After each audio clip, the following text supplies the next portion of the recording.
और हमारी पार्टनरशिप के लिए जो सकारात्मक विचार रखे हैं, मैं इसके लिए भी आपका हृदय से बहुत बहुत धन्यवाद करता हूँ। फ्रेंड्स, 23 वर्षों के बाद भारत के प्रधानमंत्री का साइप्रस में आना हुआ है और सबसे पहला कार्यक्रम बिजनेस राउंड टेबल का हो रहा है। ये एक संकेत है कि भारत और साइप्रस के संबंधों में आर्थिक जगत से जुड़े लोगों का कितना महत्व है। आपके विचारों को मैंने बहुत गौर से सुना है। भारत साइप्रस आर्थिक संबंधों के लिए आपकी प्रतिबद्धता को मैंने महसूस किया है। आपके विचारों में सिर्फ संभावना ही नहीं, संकल्प को भी मैं महसूस कर रहा हूं। यह स्पष्ट है कि हमारे संबंधों में आगे बढ़ने की अपार संभावनाएं हैं। फ्रेंड्स, साइप्रस लंबे समय से हमारा विश्वसनीय पार्टनर रहा है, जिसका आप लोगों ने भी उल्लेख किया, और भारत में यहां से उल्लेखनीय निवेश भी हुआ है। कई भारतीय कंपनियों ने भी साइप्रस में, और एक प्रकार से साइप्रस को यूरोप का गेटवे के रूप में ही देखा है। आज आपसी व्यापार $150 मिलियन पहुंच गया है, लेकिन हमारे रिश्तों की वास्तविक क्षमता इससे बहुत अधिक है। आप में से अधिकतर लोग भारत से जुड़े हुए हैं और पिछले 11 वर्षों में भारत की ग्रोथ स्टोरी को भी देखा है। पिछले एक दशक में भारत विश्व की 5वीं सबसे बड़ी इकोनॉमी बना और बहुत निकट भविष्य में हम दुनिया की तीसरी इकोनॉमी बनने की दिशा में बहुत तेज गति से आगे बढ़ रहे हैं। आज विश्व में भारत बहुत तेजी से ग्रो करने वाला एक इमर्जिंग इकोनॉमी में इसका स्थान है। साथियों, आप भली भांति जानते हैं, हमने टैक्स रिफॉर्म्स किए हैं। जीएसटी के साथ वन नेशन वन टैक्स प्रणाली लाई गई है। कॉर्पोरेट टैक्स रेशनलाइज किया गया है। हजारों की संख्या में कानूनों में डीक्रिमिनलाइजेशन करने का काम हमने किया है। हमने ईज ऑफ डूइंग बिजनेस के साथ साथ ट्रस्ट ऑफ डूइंग बिजनेस, उस पर भी उतना ही बल दिया है। आज भारत में स्पष्ट नीति है, उसके साथ साथ स्टेबल पॉलिटी भी है। 6 दशकों के बाद ऐसा हुआ है कि एक ही सरकार लगातार तीसरी बार चुन करके आई है।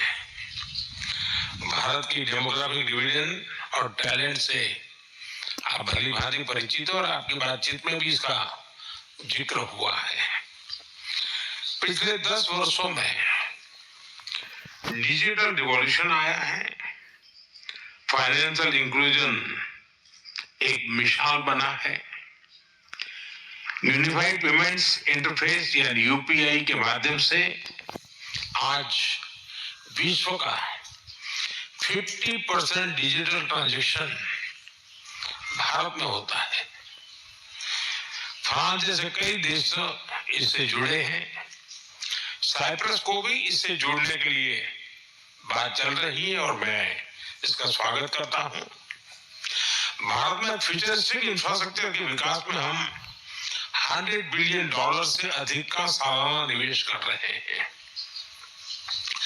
इस वर्ष के बजट में हमने मैन्युफैक्चरिंग मिशन की शुरुआत की है। विश्व में वैक्सीन, जेनेरिक मेडिसिन और मेडिकल डिवाइसेस के मैन्युफैक्चरिंग में भारत वर्ल्ड लीडर्स में से एक है। मैरीटाइम और पोर्ट डेवलपमेंट पर हमारा फोकस है। हम शिप बिल्डिंग और शिप ब्रेकिंग को भी प्राथमिकता दे रहे हैं। इसके लिए एक नई पॉलिसी भी लाई जा रही है। सिविल एविएशन सेक्टर में भी तेजी से ग्रो कर रहा है। भारतीय कंपनियों ने 1000 से ज्यादा एयरक्राफ्ट उसका नया ऑर्डर दिया है। इनोवेशन भारत की आर्थिक शक्ति का मजबूत स्तंभ बना है। हमारे 1 लाख से ज्यादा स्टार्टअप्स सिर्फ सपने नहीं, समाधान बेचते हैं। इनमें से 100 यूनिकॉर्न बन चुके हैं। भारत इकोनॉमी और इकोलॉजी के बैलेंस में विश्वास करता है और उस पर हम प्रतिबद्ध हैं। एक क्लीन और ग्रीन फ्यूचर का रास्ता बना रहा है। 2030 तक हम 500 गीगावाट रिन्यूएबल एनर्जी के टारगेट को और बहुत तेजी से आगे बढ़ रहे हैं। ग्रीन शिपिंग के विकास और 2030 तक रेलवे को 100% कार्बन न्यूट्रल बनाने को और तेजी से काम कर रहे हैं। AI mission, quantum mission, semiconductor mission, critical mineral mission, nuclear power mission हमारी ग्रोथ इंजन के नए इंजन बन रहे हैं। मुझे जानकर खुशी है कि साइप्रस की स्टॉक एक्सचेंज और एनएसई ने मेरे होम स्टेट गुजरात में गिफ्ट सिटी में सहयोग पर सहमति बनाई है। साइप्रस एक प्रसिद्ध टूरिस्ट डेस्टिनेशन है। भारत में भी हम डेस्टिनेशन डेवलपमेंट और मैनेजमेंट पर बल दे रहे हैं। हमारे टूर ऑपरेटर्स के बीच नजदीकी सहयोग विन विन हो सकता है। ऐसे कई और क्षेत्र हैं जिनमें आपस में सहयोग के लिए बहुत ही पोटेंशियल है।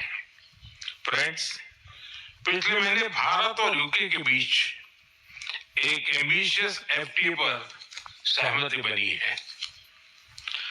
अब हम भारत और यूके के बीच फ्री ट्रेड एग्रीमेंट को इस साल के अंत तक संपन्न करने के लिए प्रतिबद्ध है। इसकी नेगोशिएशन में गति आई है। इसका लाभ आप सब साथियों को अवश्य मिलेगा। मैं भारत, साइप्रस और ग्रीस बिजनेस और इन्वेस्टमेंट काउंसिल की स्थापना का स्वागत करता हूं। यह एक बहुत अच्छा इनिशिएटिव है और आर्थिक सहयोग का महत्वपूर्ण प्लेटफॉर्म बन सकता है। फिलहाल अब सभी ने जो विचार रखे हैं, जो सुझाव दिए हैं, उनको मेरी टीम ने नोट किया है। हम इन पर एक्शन प्लान बनाकर फॉलो करेंगे। मैं आपको भारत आने का निमंत्रण भी देता हूं। अंत में मैं एक बार फिर राष्ट्रपति जी का धन्यवाद देता हूं। उन्होंने इस मीटिंग के लिए अपना समय निकाला। इस राउंड टेबल को सुयोजित ढंग से आयोजित करने के लिए मैं साइप्रस चैम्बर ऑफ कॉमर्स